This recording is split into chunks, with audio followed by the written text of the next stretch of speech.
Hello, lovely people. Alex White here, coming from Raven's Nest. And this morning I have a lovely chance to talk with Simon Thakur. Hi, Simon. Hey, Alex. It's been a little while since we've had you down in Melbourne, I believe about 6 years or so.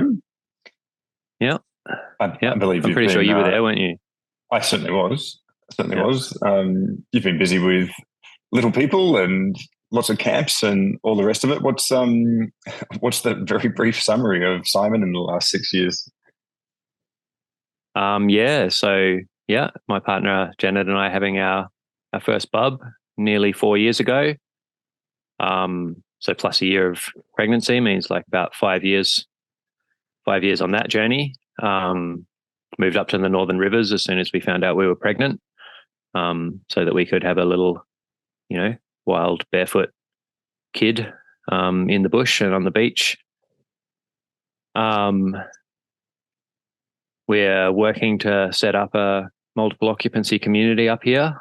3 years into that project, so also like, you know, putting in some hard yards there. But here on this little patch of land up just outside of Mullum, and yeah, of course there was the plague. So had a few quiet years really, but yeah, picking up again and back into camps the last, I think we're 2 years into running camps again. And so I'm just trying to reawaken my ability to jump on planes, because that's another thing that I didn't do for a long time. And yeah, so try and get out and about a bit more and visit some of the people who can't always travel to come and visit us. Yeah, well, it is a bit of a drive to get up to camp. I think for us down in Melbourne, it's a good 9 hours. It's always worth it, but it is a bit of a trek. So we're super happy to have you back down here, and not so much in Melbourne City, which we have been experiencing you in before, but we're lucky enough to have you out here at Raven's Nest for a few days. Before we get into the details of that, I wonder, for the audience who perhaps maybe they have experienced a little bit of you in Melbourne some time ago, or are a little newer to the movement world, given that world is so broad, can you give a little bit of a, running highlights on how you see the movement world and how you present that to people, perhaps even touching on,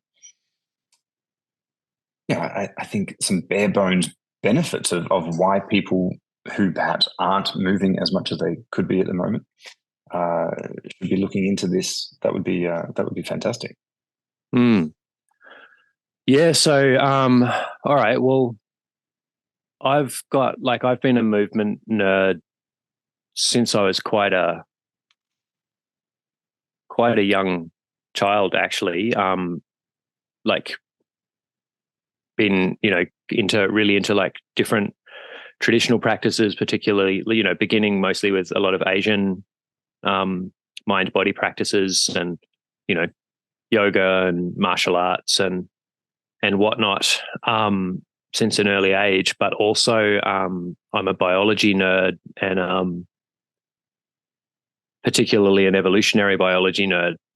And then I worked, for many years doing physical therapy and rehabilitation and Chinese medicine and like exercise rehab and doing body work and whatnot. And so then, and for many years teaching yoga and teaching exercise rehab and strength training and martial arts and whatnot. And then about 10 plus, maybe 12 years ago, something happened, and I kind of came out of the closet with the stuff that I'm really into, which is like what I started to call ancestral movement, where it's like it's mind body practice and it's movement practice and all these things, but outdoors as much as possible, in wild nature as much as possible, and really with this sort of angle on things of like using movement practice and mind body meditation practice that's very much informed by some of these like incredible traditions that we've received from all different parts of the world. And some of them I've been lucky enough to live in. I lived in Asia for a decade studying these things in their native languages, and, in South America and Brazil. And, so some of these traditions I've gone very deep in and continue to go deep in. But then with the ancestral movement, it's like we're using practices that are informed by these traditions, but which are also informed by my lifetime of nerding and study into evolutionary biology and medical science and neuroscience and anatomy and physiology and things,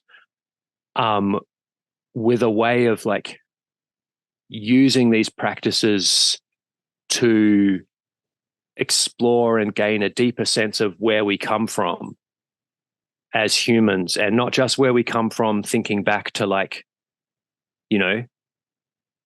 50,000 years ago when we were all hunter-gatherers, but where we come from in what's called, referred to as deep time, tracing the patterns in our bodies and the patterns in the way our senses engage with the environment, which are far more ancient than the human species, which are like even more ancient than our primate ancestors, like patterns, layers upon layers upon layers of anatomy and consciousness and behavior, which link us back to the ancient past, all the way to to when all of us and our family were just like sort of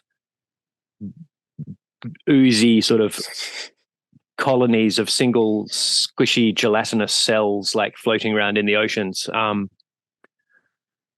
So it's like, and part of these questions, part of the what became ancestral movement came out of like me working, like, doing yoga and meditating and whatnot, and then going like, well, all the old yoga traditions are very explicit, like old Buddhist traditions, old yoga traditions, they're explicit about like, well, you need to go to the forest. They're like, in the old Taoist traditions, they were all actually anti-social. They were anti-society originally. They weren't for like being more productive to like make more money and whatever. Of course, they did get co-opted by that, by the royal families and stuff. And I think it's great. Like everyone should use the skills. But originally they were very much like back to nature movements. And I was like, oh, isn't that interesting? It's like, yeah, back to nature, back to nature. And so for me as well, it was like doing these practices in a traditional sense was amazing, but then doing these practices, particularly in deep nature where there were no other humans around, was just like, oh, and it triggered this sort of questioning of like, where does this stuff really come from? Before writing, before even older than oral histories, it's like, where does this stuff really come from in our lineage?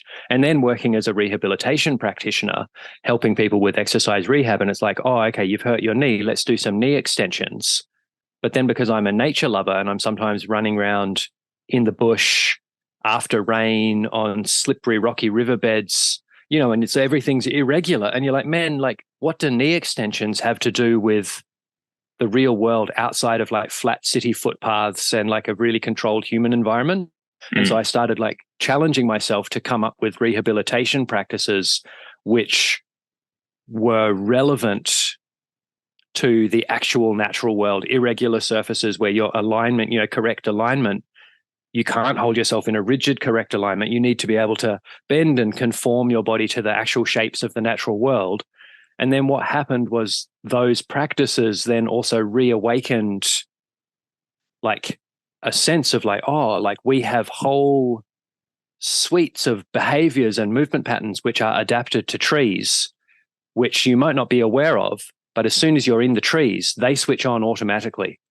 Or like moving through the forest at night when you can't see. Our bodies know how to do it.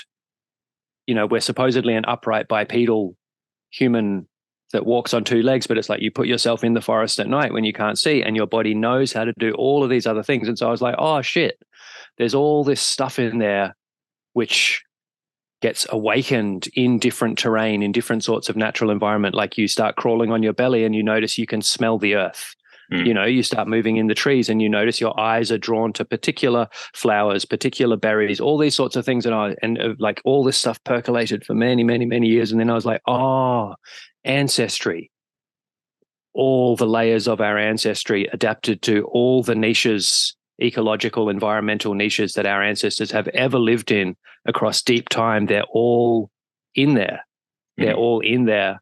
And what modern society does, what all human society does, is it actively suppresses most of it and allows certain little fragments of it to be expressed in certain environments. And so it's like, okay, ancestral movement came out of that as a way to explore where we come from through movement to connect ourselves to our deep past, to get this like feeling of like, wow, like drawing on the power of our ancestors, realizing that we're here because we come from a lineage of like hardcore survivors who read all the language of nature, and it's all in our bodies, and just our conscious mind is not aware of it.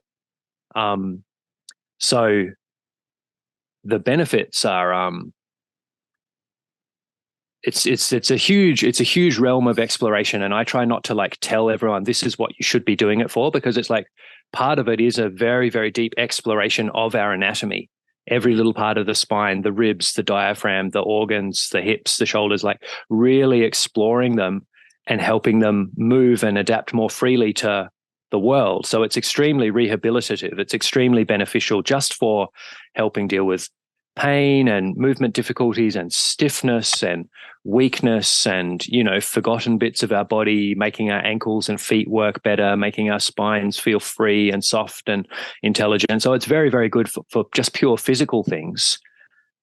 And then also, because we work with deep body sense, systematically exploring the actual feel of the body, it takes us into the realm of mind and body, where we feel the emotions, we feel the insides of the body responding to our mind, responding to our sense organs, responding to memory, imagination, you know, just seeing other people's faces and stuff. So it makes us more and more sensitive to our own emotional states, our ability to influence. And, you know, everyone talks about nervous system regulation these days. So actual, genuine, deep, embodied nervous system regulation, emotional regulation. And then it also makes us more sensitive to other people as well, because as we become more and more sensitive to our own bodies, then we also become more and more sensitive to the subtle responses that we can perceive in other bodies. So we become, you know, more tuned into this whole super, super rich and powerful world of nonverbal communication, which we're so deeply embedded in all the time, but which our culture has kind of almost taught us to ignore, or to not believe that we actually know these things that we know, reading each other's faces, reading each other's tones of voice, you know, so it tunes us in massively to that world. So, you know, communication, and then the non-verbal world of communication with the more than human world, you know, reading and perceiving the voices of animals and the movements of animals and the movements of weather patterns, and, you know, interacting with plants, and like the ability of the nose to know so much about like soil microbiology, you know, and you'll never be able to verbalize it, but your nose knows that shit, you know. So it's like, so it's in, and you know, and then all of this stuff. So it's like all of this stuff ties in massively to all of these like traditional practices of like intensive meditation and you know, nature-based mystical states of the self, the boundary between the self and the rest of the world, like dissolving, and, you know, the self expanding to the limits of the sky and the earth, and, you know, these huge like mystical experiences, and also like the real nitty-gritty of understanding mind and body interacting in real time, in tiny moments. So it's like and then I just offer all of that. I offer it, and it's sort of like, you know, some people are really attracted to the like intensive, hard out nature worship, mystical side. Other people are like movement freaks who want to be like able to like move their spines like a snake and leap through the trees like a monkey. And it's kind of everything in between, you know. Or some people are like suffering from chronic illness and want to just learn to, you know, be able to move really gently, really sensitively, and improve their health and so on. So it's kind of like the whole thing with ancestral movement is like to realize it's like, yeah, everything that happens in our body, it's like, it's a deep look at mind and body, with the understanding that nothing in the present moment can be understood really without understanding where it all comes from. Mm-hmm. And so that understanding can then be used for health, for movement practice, or for nature connection, or, you know, ecstatic, mystical, like spiritual practice, or whatever you want to call it. And I sort of offer it's like, you can have a little bit of everything. You can go hard out into any of these streams, but it's quite a big package, honestly. I think I managed to say quite a lot in 10 minutes there, but often like people ask me and I'm like, oh shit. Yeah. Well, it's a big thing, and it seems like it's such a misunderstood area of our current culture, or certainly like city-based business culture. And you know, I don't think we necessarily need to talk to that much, because I think your audience is possibly already converted into understanding the benefits of movement. They've experienced it in their own body. They're like, no, what are the benefits? Well, for starters, you just feel better. You feel alive and healthy. And listening to you then, partly excited about being here for that experience, and then my more cognition and thinking is like, yeah, Simon, that's all great, but like, you know, for people who are interested in like adaptability in their working lives, because there's a lot. I work with some other speakers, keynote speakers, you know, world-class sort of guys, and they talk about adaptability as their main theme.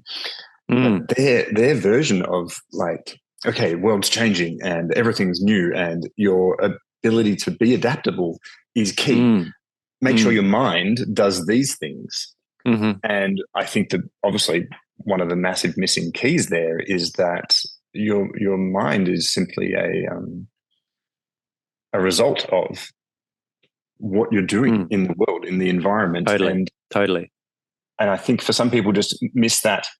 And I guess here's a slightly, probably won't be a challenging question for you, but for those people, if I said your ability to adapt to an environment, you know, let's climb a tree. You haven't done that before, and now you can adapt to that environment. And hey, let's do it in the dark for a little bit more interest.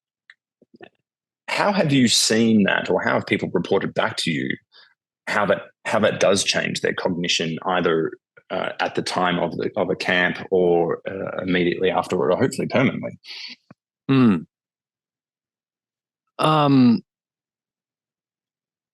Well, I'm not sure if I completely understand the question, but one thing that comes to mind straight away is just that, like,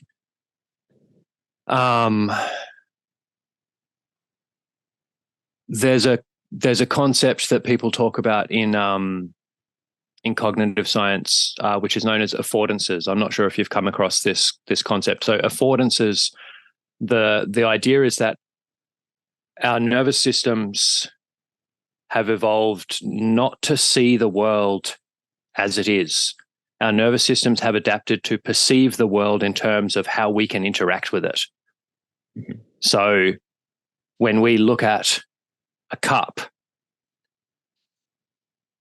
unless we've got some sort of brain injury, or there's some massive shock to our system, or we're on a really strong dose of various psychedelic drugs, for example, it's very, very difficult to see a cup just as a pure physical object. When we look at a cup, without us realizing it, all of our motor cortex is firing, feeling what it's like to grab the handle, if it has a handle, feeling what it's like to pick it up, understanding that it's got stuff in it and you can pick it up and put it to your mouth and drink from it. Like a cup, our nervous systems perceive cups in terms of what we can do with them. And so that's why when you see little babies, they're putting everything to their lips. They're trying to grab things, everything. They have to pick up every single object in the entire world that they can and wave it. Firstly, touch it with their lips, and then bang it on other things. Like, it has to be done. And then that's how we learn. Oh, this is what you can do with this. Oh, this is what you can do with this. Oh, this is what you can do with this. So we see a chair not as an object. We see a chair as something to sit on. Yeah. But then if you're a parkour practitioner, then you see the world, like the affordances that your nervous system reveals to you when you walk through the world is completely different to someone who's not a parkour practitioner, or like a quadriplegic or something, for example. Yeah. So part of the thing of what we do in our practice when we're engaging with different environments, like climbing trees or like basic parkour kind of stuff, is then the world opens up to be interacted with differently. So in workshops, we don't do so much of it, but on camps, as you know, we also do like basic survival skill stuff. We harvest bush tucker, we harvest plants for making string, for wood carving, for making tools, for making fire. We work with rocks, we work with all these different things in the environment. And once you start doing that, then you walk through the environment and they're not just, oh, that plant looks pretty. It's like, I know how that plant smells. I know that that plant has edible berries at different times of year. I know that that plant, when it's in a certain shape, has edible tubers under the ground. I know that that one's got a medicine which is good if I get stung by an insect. You know what I mean? And so the world like turns into this realm which can be interacted with in a completely different way. And so that's part of in terms of what you're talking about of being adaptable and so on. It's like, okay, being adaptable means having options, right? And these options are the affordances I'm talking about.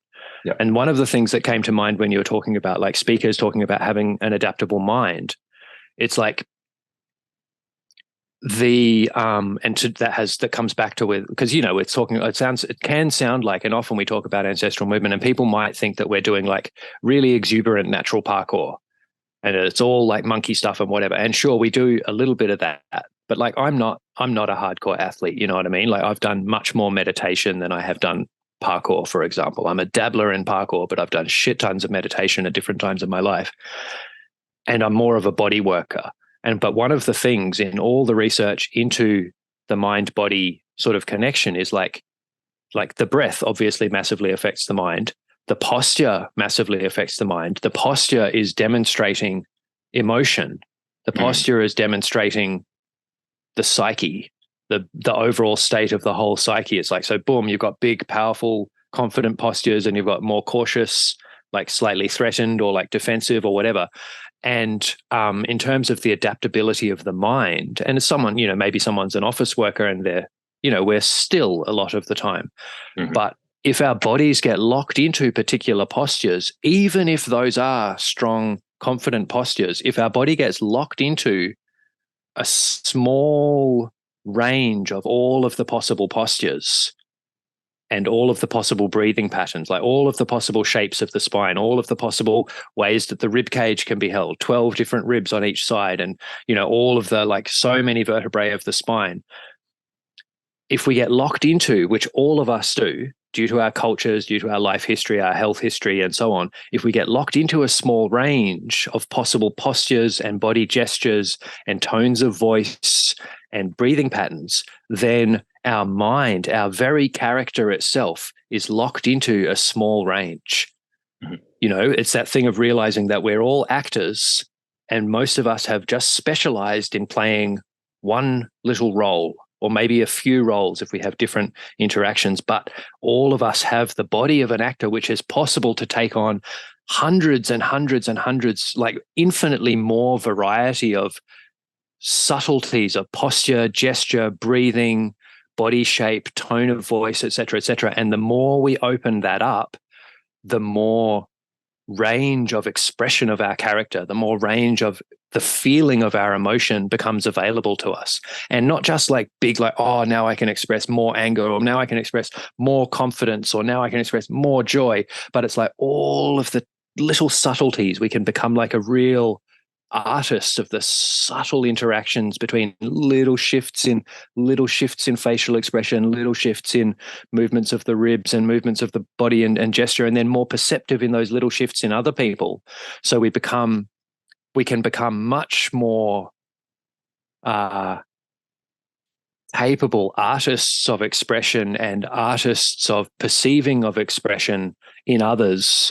And then our mind, the possibilities of our mind and psyche, we get so many more options that can be available to us, And I'm not saying that we'll become a completely different character, because it's like, man, I've got nearly 45 years of practicing being this Simon guy.